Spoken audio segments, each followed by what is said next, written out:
ग्रामीण भागातील सर्वात मोठे प्रश्न म्हणजे पिण्याचे पाणी आणि रस्ते।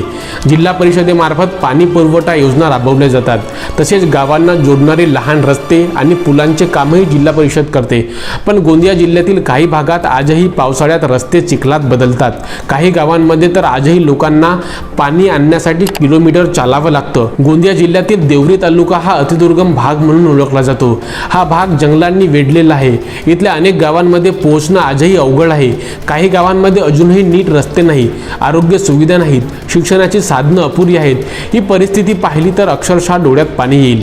गोंदिया जिल्ह्यात जल जीवन मिशन अंतर्गत अनेक गावांमध्ये नळ योजना सुरू करण्यात आल्या होत्या, तरी प्रत्यक्षात परिस्थिती निराशाजनक असल्याचे चित्र दिसून येते। हर घर जल हर घर नल या घोषणेने योजनेचा मोठा प्रचार केला होता आणि प्रत्येक घरापर्यंत शुद्ध पाणी पोहोचेल अशी आशा नागरिकांच्या मनात निर्माण झाली होती। मात्र अनेक गावांमध्ये 50% अधिक कामे अद्याप अपूर्ण आहेत।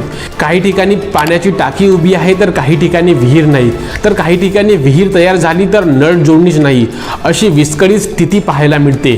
या योजनेअंतर्गत पाईपलाईन टाकण्यासाठी अनेक गावांतील चांगले सिमेंट रस्ते फोडण्यात आले, मात्र त्यानंतर त्यांची दुरुस्ती करण्यात आलेली नाही। परिणामी रस्त्यांचीही दयनीय अवस्था झाली असून नागरिकांना पिण्याच्या पाण्यासाठी अजूनही टंचाईचा सामना करावा लागत आहे।